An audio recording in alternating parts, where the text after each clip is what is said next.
Hey everyone, welcome back to the channel. So today I'm getting ready to go do some mowing, but before I go do that, I thought I would talk about my top 5 firewood mistakes. So if you're interested, stick around, we'll get to them.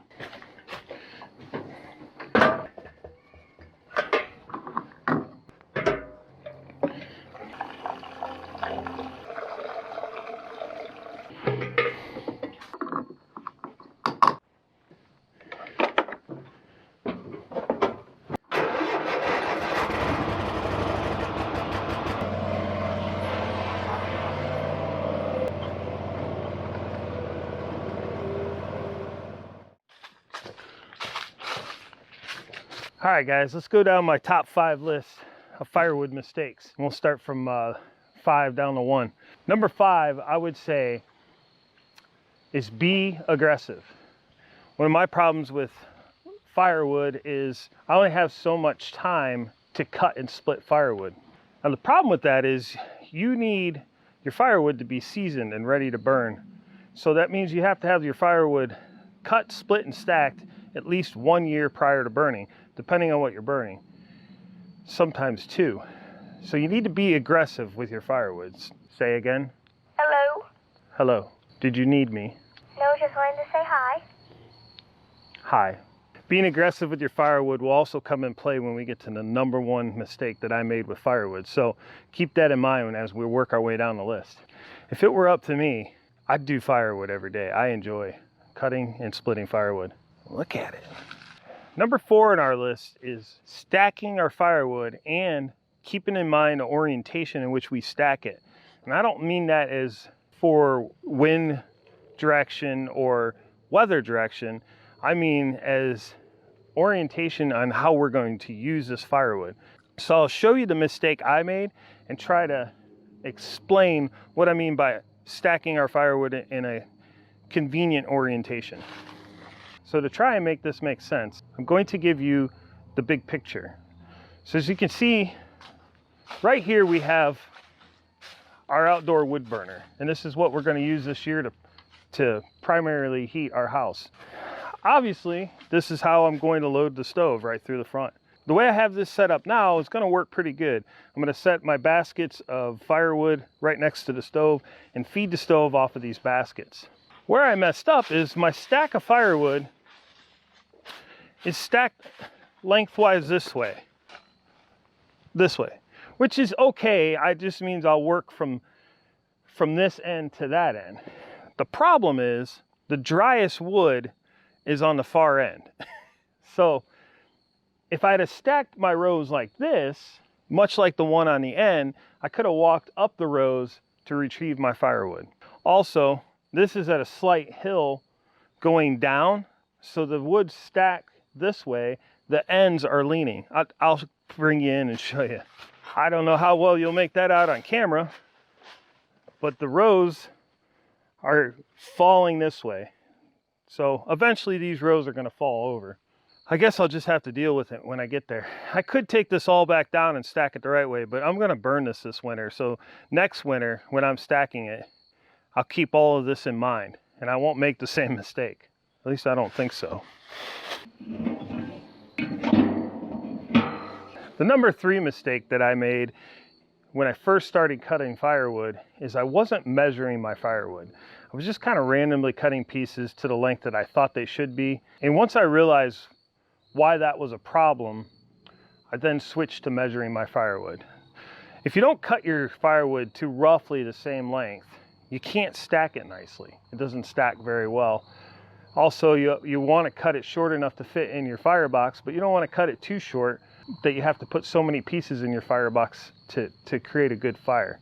So I cut all my firewood at 16 inches. Through some research, I found out that this seems to be a standard size, and it works for my fireplace, and it definitely is going to work for my outdoor wood burner. Now, the outdoor wood burner, I could get away with cutting my pieces much longer, but at 16 inches, it stacks nicely. It's easy to make a cord of wood because it takes 3 rows to make the width of a cord of wood. this helps me keep track of how much wood I'm going to be burning throughout the winter. The number 2 mistake that I made was not planning my firewood storage. When we moved here, there was no real infrastructure set up. And what I mean by that is their house was here, the shop was here, and the driveway was here. Other than that, nothing else was really established. Yes, there were both the ponds, they were heavily overgrown. A lot of excavating needed to be done over here. There was a space over here for an outdoor wood burner, but the wood burner was gone and it wasn't really recognizable. As a matter of fact, where I'm standing was overgrown weeds all the way, and we're 10 feet from the house. So we've done a lot of work to clear this area up and make everything look nice. But as I was doing that, I didn't know logistically where my firewood storage would be. So in the beginning, all my firewood went right here. This was just a convenient location because we kind of worked around the house in a circle, and as we went around, we went out farther. So this just became a convenient location to bring the wood and process it. There's a couple ways I like to process firewood. Sometimes I like to just cut my lengths down to 6 to 8 feet. Let me show you.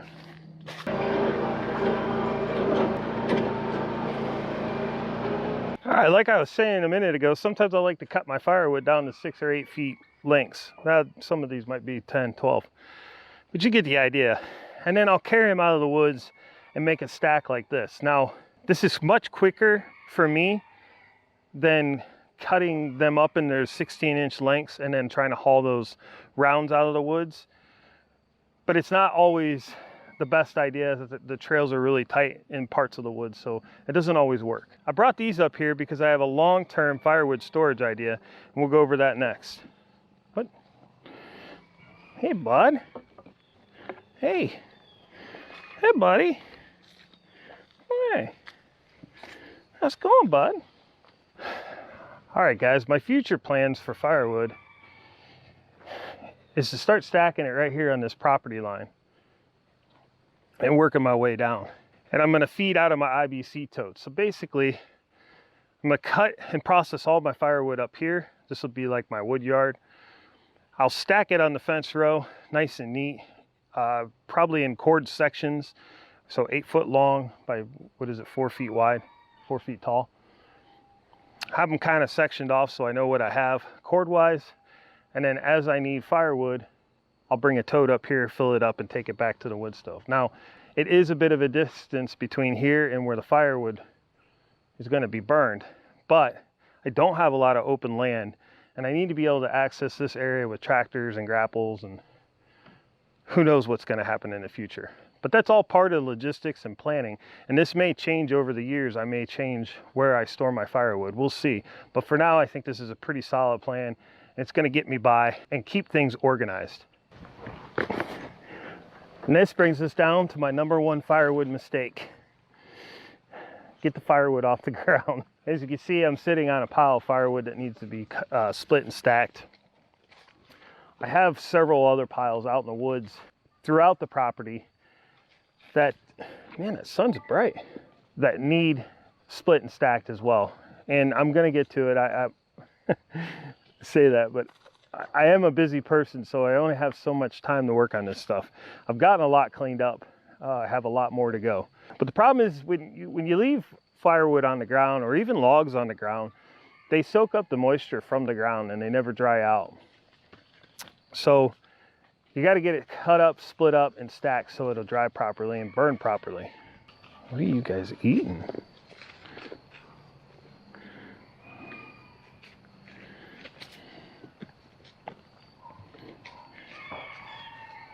So that's pretty much it for my firewood situation and my top 5 firewood mistakes. I figured I'd share them with you guys, and if there's anybody new to firewood like I was, roughly 2 years ago, maybe some of these tips will help you. As the firewood situation around here progresses, we'll do update videos on the firewood. But for now, I got to get out to the backwoods and mow, because this weather is not going to last forever, and once it starts raining, I'm not going to be able to get back there to mow. So I don't have much sunlight left either, maybe an hour. So I'm going to get out of here, even though I want to hang out with these boys. All right, that's it. I'll see you guys in the next video. Thanks for watching.